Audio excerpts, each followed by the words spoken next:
Test, test, test. Test these nuts. Good evening. It's a beautiful day in Kansas City, Missouri. I got my bitch, Mariann at the shit show. Ish show, whatever. Okay. Now we're talking light right now, but we're going to start talking about mother or a parent that has passed. Yes. I'm 43 years old. I'm 36. And both of us have lost our moms. Mine was a month ago. A month and a week, I think. And you? 5.5 years ago. It was September 2017. Yeah. So we're just going to talk about maybe going through stages. Maybe Mariann's a little bit more of a veteran. Because I'm... Possibly. A lot of people just said I was disconnected. But I think everybody has their own way of handling it. And totally. And whichever way you do is, unless you're like, you know, being violent or something like that, then yeah, don't be gross about it, obviously, but like everybody grieves in their own way. And when you have a partner, like my husband just, you know, his mom passed away a couple of years ago, 3 years maybe, and he got so disconnected. 2 years of, he would still talk to me and stuff, but he would just be in the game, you know, wow, Diablo 4, just wowing it up and shit like that. And so but I wanted to give him that time. And the best thing that I could do, because he doesn't show his feelings very much, and I just said, I'm here for you. And I left that for him to choose. But at 2 years, when we moved into this house last year, and I was like, I need my husband back. Yeah. A little bit. Like, I'm starting to feel really lonely. And 2 years is a really long time to give somebody a break. Space. It's still going to be there. That's the better way to say it. Yeah. Yeah. But it's hard to pull back and not want to just fix it. I'm a big fixer. A big fixer. I remember giving you that advice. Yeah. Making sure I was recording. Yeah, we don't want We're a little elevated, but you know. So yeah, it's. I think we're going to talk about something else, and if this is triggering, this whole thing could be triggering. So scroll if you can't. How do I say that right without being a total bitch? If it's too triggering, it's probably best to not watch this video. Yeah. Because I don't want people to be upset afterwards and such. Because this is supposed, in the end of this, is going to be some closure. Yeah. The best that you can, you know. So I want to hear about you with your story. With my mom? Yeah. Well, it started before she even passed, because she told us at Christmas the year before that she wasn't going to see another Christmas with her family. Like, she said that, and me and my sister-in-law were in the room, heard her say it, and we're like, wait, you don't get to talk like that. Like, you know, we're not thinking like that. I understood that she had surgery on her spine, which led to, you know, pneumonia, because she wouldn't listen to me and get up and move, she had an enlarged heart. So she got fluid around her heart too. And it scared her. She was in the hospital for Christmas. And so we didn't have Christmas morning. We waited until she got home a couple days later, and we did our big family thing then.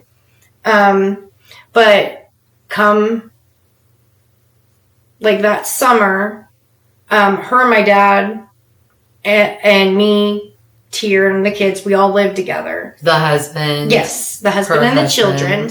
We all lived together. And they had decided that they were going to get an apartment. So we were going to get an apartment. And my parents had never lived alone. They had 2 children, like one each, when they got together and moved in together. So they had never lived alone. They got from like August 1st to like, what was it, September 12th, I believe is the date that my mom passed. That's all they got. It was 6 weeks. That's crazy. For 30, like, what was it, 34 years together total. They just had their 30th wedding anniversary. And that's all the time they got alone. It was insane. One of us kids had always lived there. Like, my dad would always say, if you were in college, go live with him. He'll pay your rent. He'll pay your utilities. You supply your food. And you go to school, you know? But when she passed, we were there. Like, she had a massive heart attack, which we didn't understand what was happening because she just kept saying she was dizzy and she was falling. And she'd had that issue with her meds a lot. So we drove across town to go help my dad get her up off the floor. And Tier and I and Jocelyn are there.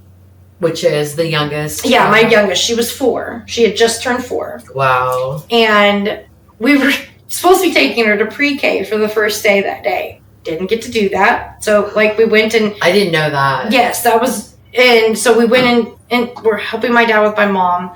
And we got her on the couch and she was saying she was nauseous. So I got her a Zofran. I was trying to get her a couple sips of water. She wasn't making a lot of sense. She couldn't open her eyes. So Zofran is a medication for nausea. From nausea. Yeah. To get... It dissolves in your mouth. Yeah. I've had to be that when I was pregnant. It was... Oh, yeah. Ugh. I've had that one a lot.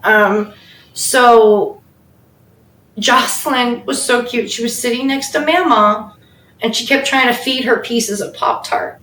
My mom just kept holding them all in her hand, and like she would like fake, almost like she was faking taking a bite, right? But she'd like forget what she was doing halfway or something. But she just had all these little chunks of Pop-Tart, and it was so sad when the as soon as I saw my mom start to have a seizure, like I looked at my husband and he just grabbed Jocelyn and got her out, right? Took her right out the front door. And at that, because my mom had literally just turned and looked at my dad and was like, now you can call the ambulance. Because she had been telling him for like 4 hours at that point not to call. She didn't need him to call. And my dad was like getting more and more concerned, which I think is why he really called us. Yes, he needed a little help getting her off the floor, but I think he wanted a second opinion as to what was happening because she was not okay. And if it had just been like up to me and Dad and not us listening to what Mom had said, like, of course we would, like if we had known really what was happening, because I kept trying to feel like her heartbeat, right, and like see if I could check if her blood pressure was high. I was feeling her temples for that, and like there was a lot of throbbing in her temples, like her heartbeat just was really erratic, right? But so was her breathing, and I'm like, okay, is she just panicking now or what? And so me and my dad have both had a lot of medical experience. A lot of shit's gone wrong in my family. So, like, he himself has had a stroke. Like, we were rattling off all these questions to each other, trying to figure it out as quickly as possible. But, like, the paramedics get there, and, like, the last thing my mom said was, now you can call the ambulance. Like, this is really hard to say, but by the time the paramedics got there, she was gone. Like, her presence was no longer there. Like, and I can say that because I felt it when she left. But I was in such denial. And my adrenaline was going so high. I hadn't really connected to a lot of my abilities back then. So I was just like, you know what? Keep going. And like, I got out of the paramedics' way. Like, they get her into the ambulance. They've got the things on her, and they're like trying to bring her back. And she's already intubated in the ambulance, at that point, I was like, shit's not okay. And I'm like texting my siblings as quickly as I can. I'm like, and Jerry couldn't look at text during the day as a teacher. Jerry is. My, you gotta tell people. Oh yeah, sorry. People are like, oh, it's so she is my second to youngest sibling. Right. She was a teacher then. She's now a counselor. So she she couldn't just read texts throughout the day. And so I had sent her one massive text, and I had left her a voicemail to call me as soon as she could. And like, everybody was mad at me for interrupting them at work. And I'm like, guys, you don't understand. Like, and I'm trying to explain the severity of it without causing a panic. And it was not going well. Like, because I just gave them straight facts. Like, hey, she's intubated in the ambulance on her way to St. Francis. Like, this is what we know happened. This is what we suspect is happening. And like, Jerry didn't appreciate that. Like, I got reamed by a couple of my siblings for like how I handled things then and the following days, because I didn't steamroll over anybody, but I wasn't taking shit. And like, it was like a battle of the wills against certain siblings. That's always so Jerry and then my oldest sibling basically decided that when dad passes, they're gonna do everything, because like they didn't, like, Michelle didn't want that to was say my mom. seat, by the way, just letting you know. That like Michelle didn't want any say obviously in what happened with mom, because that's her stepmom, and they had a bit of a rocky relationship. It was what it was, but Jerry was just like, well, then I'm going to do this for dad. And it's just like, whatever. But hold on a second. Mm-hmm. Goodness. Apparently your camera's in love with me. My camera was malfunctioning. So do you remember what you were going to say about Michelle and... So yeah, when is that the right name? Michelle is my oldest sister, and then you've got Jerry. That was a whole other separate thing that it still kind of continues to be like a battle of the wills to this day with all of us. And I've just kind of taken a step back, and it's like, I can't constantly just be trying to like do whatever it is that they're wanting me to do or react how they're wanting me to react, because it's how they view grieving and feelings or whatever. Because like, I don't react like that. Everybody is an individual. Yeah, we all have our own way of handling shit, right. or viewing and shit. You should be able to grieve in any kind of way you want. Like Agreed. I said, other than resorting to violence. No 187. Have you heard of these rage retreats where you just go and scream and beat the ground and stuff when you're I've been stressed? Wanting to do something. Me and Jess have been wanting to plan one.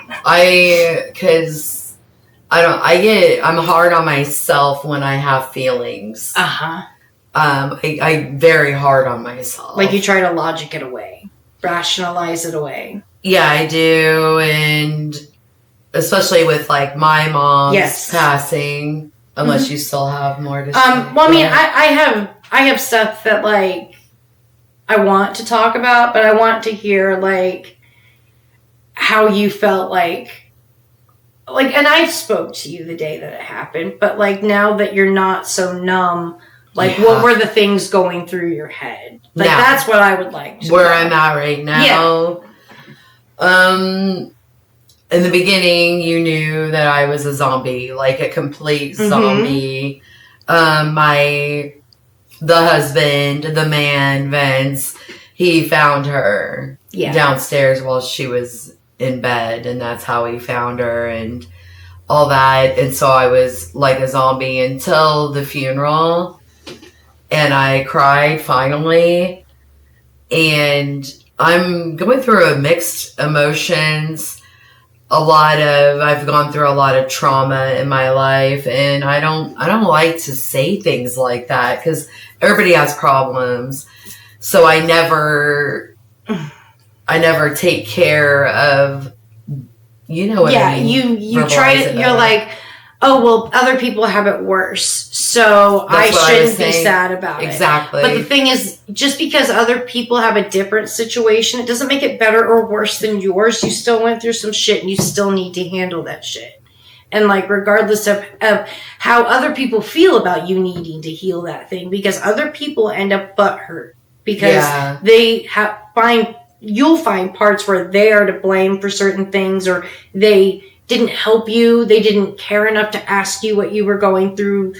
I have a good support system, y'all. I do have really down, ride or die friends, and you're one of the first person. When I had my little mental breakdown about like 3-4 months ago, I just was like, I'm going to Topeka. Yeah, she called me and she's like, bitch, I'm on my way. I'm on my way. Room. Yes, you're making dinner fabulous. And then you couldn't even eat it. I felt so bad. Couldn't. Yeah, I went and bought you food though. I got you the chicken patties and stuff. That was nice. As going through the layers of the lots of abuse, a lot of emotional, mental. There was even a little bit, not too much of physical, but it happened. And I'm not talking about spankings and things. It's, right. My stepfather did hit me one time, and that was the last time. Right. So I left and went to go live with my dad. But so it's stuff that I do. I need a lot of therapy. I really do. It's very hard right now, and that's not an excuse. Huh? I love therapy. Well, hook it up with me getting some with TRICARE, because it's a bitch. They're like trying to make me wait for 6 months and stuff, and I'm like, I need help now. Yeah. Especially during Have you checked the online ones where like you can do like a video conferences and stuff? Video therapy? I have no idea and clueless with stuff like that. After the stroke, I have a very hard time like getting a hold of people. I have a hard time with numbers since then, and so Vince has to take a lot of the load on things. But that's getting a little bit better, by the way. That's good. Yeah. That's good. But I don't want to, I'll start going here. You know me, I'm a Gemini, I'm a flighty bitch. I'll start talking about, chicken patties and death. Well, because, like, I think a lot of, like, for me, I didn't realize how much trauma my mom had actually inflicted on me until she was gone, and I could no longer, like, confront her about it. Right. And I feel like you and your mom were starting to work on things. Yeah, as long as we didn't talk very often. But that's the issues. You didn't get to resolve any of that. You never got to, like, really tell her how it made you feel. She did. She told me a lot, but sometimes things were like missing in the stories. Like when I did get hit, my mom was breaking up the fight, and a lot of bad things happened after that. She said that she didn't remember, and it caused a rift between me and her parents, my grandparents, that didn't talk to me for a year. And then I didn't even know that my mom didn't tell the whole part of the story until a long ass time, like a long time. And so that's a big deal. I agree. She would, when I lived to be with my dad, I would send letters, and she would send it back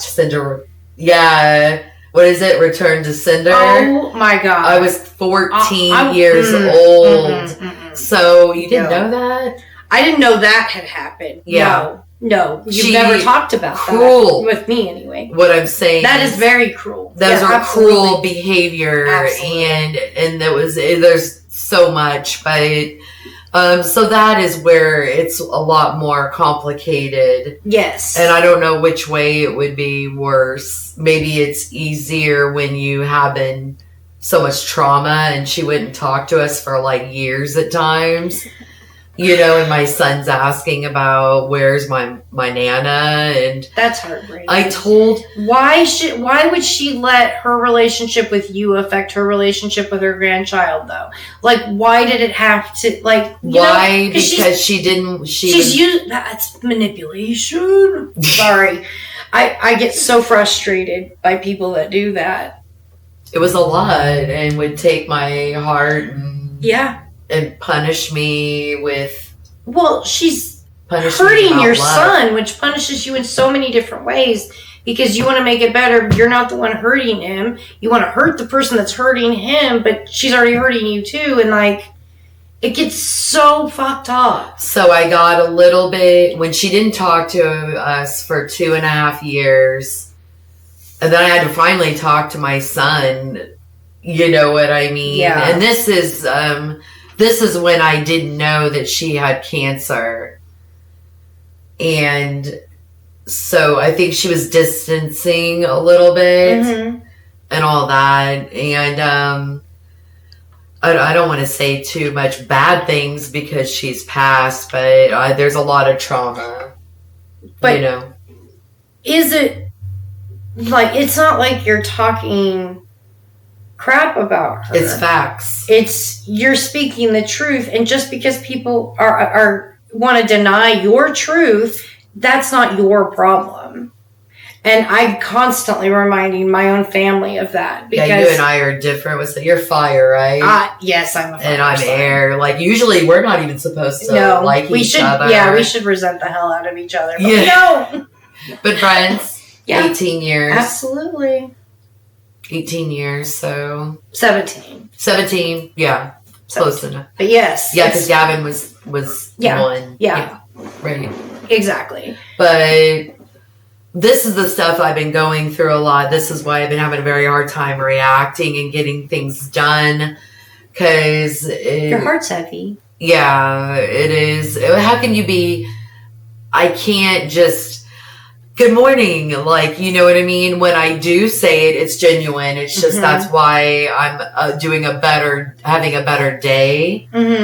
But that if you notice, I'm not recording as much. I'm doing the best I can with the situation. I think it comes off better, more genuine that way too, because you're giving yourself the rest when you need it, and you're coming to the camera when I want. You've gotten yourself hyped up. You've been listening to music. You got your makeup done. You're feeling good. That's when you sit down, you bang it out, and then, if you need to melt down later, you can. You did what you needed to do. You get to check that little box, get that dopamine boost, which then makes it easier the next day to come back and do it again. And it's just going to take you a while before you're able to get fully back into your routine and just be you. And I truly believe a lot of today, you feeling better, is because you are talking about this. You are being open and honest, showing vulnerability to others, and you struggle with that. I'm proud of you. We've talked about this. Thank you. We talk about this. We do. Good friend, always there when I need. And I'm the same way with you. Absolutely. For sure.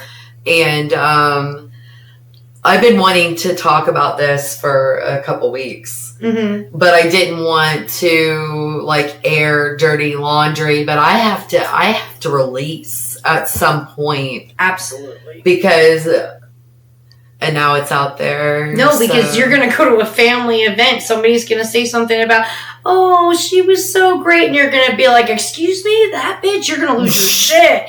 You know what I'm saying? I don't mean it like that. No. I'm just saying, things will escalate in your head if you keep it buried and suppressed. It hurts. They come out in very ugly ways. And you won't mean it that way, but that's what will happen. So talking about it now, getting it out, again, whether people like it or not, is the healthier option. Which is why therapy's great. Well, I'm gonna hook up with some of that. I highly recommend if you're going through stuff like that. I am on medications like a lot of people are. Antidepressants, anxiety, stuff like that. That almost everybody I know is affected by that. Absolutely. Because the world's crazy. Yeah, we're all mad shit. We're all mad here. It's like yeah. So I'm doing, my medication seems very, very stabilized finally, or I couldn't handle all this. Mm-hmm. But you're going to have, of course, you're going to have, it could even be like the next month where everything was groovy for a month. Yeah. And then it something might trigger. Absolutely. Yeah. That's what happens to me a lot. Like, I'll be great for like 6 months, 8 months, and then all of a sudden I'll hear one of the songs from the Twilight movies, or Mamma Mia will start playing. Your mom. And like, I'll break down. Or like Daddy's Hands, it was one of her favorite songs. Song. The Jets. Like, yeah, like I really struggle with certain things because music really is my go-to. But the stuff that me and my mom listened to together is very triggering for me. Because those were great memories with her, but I have so many memories where, like, I was ignored. I did what she wanted because she didn't get, like, to live her teenage years like a normal teenager. So she lived them through me, and I just kind of let her for a while. But it got so toxic at the end. Like, she had my whole family turned against me. She had them all convinced that I was a pill popper and, like, stole all her meds and things like that. And it was so far from the truth, and I could not get anybody to hear me. Nobody wanted to listen to me. And it was a good 6 months to a year after she passed that at least one of them reached out to me. She's like, okay, so this is what I was told, but what was the real story? At 32, when I found out I was autistic, I posted a funny Facebook thing, and I was like, go fucking figure. Like, and so my siblings saw it. Everybody starts blowing up my phone. And I'm like, guys, I don't understand why you're angry. Was it angry that you're autistic? That I was saying I was autistic. Like, literally, they were all trying to convince me that I wasn't. And I'm like, how does it even affect you? Why do you care so much? Like, this is who I am, and you can take it or leave it. And some of them just left it. Like, and they don't even discuss it with me.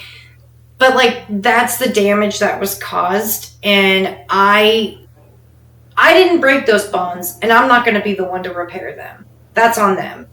I understand that I don't view things like most people do, but I do still have emotions. I don't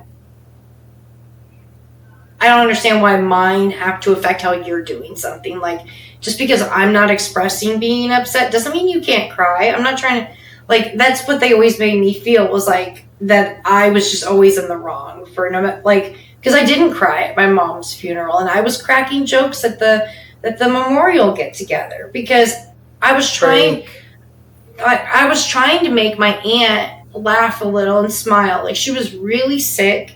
She had just lost her sister, and that's just what me and Aunt Mickey did. And so, like, me making a smart-ass comment, she totally appreciated it. My siblings, on the other hand, got pissed off. That's just what that's been my relationship with I know life. Since I've known you. Yeah, like, nobody gets me, and it's fine. Like, at this point, I don't even bother with it. It's just, you're going to have to handle your trauma and your way.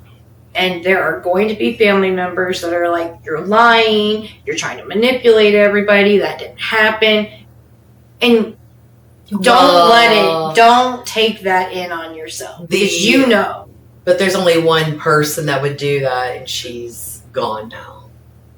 I hope that's true. I hope that she didn't twist who you are in other people's heads enough. A lot of those people have passed. I know my grandparents are gone. Everybody's... Okay, that's fair. I have my dad in. I'm like daddy's girl. Well, yeah, your dad knows. I mean, he's one of those that will tell me, bitch, you're wrong. I'm not saying that.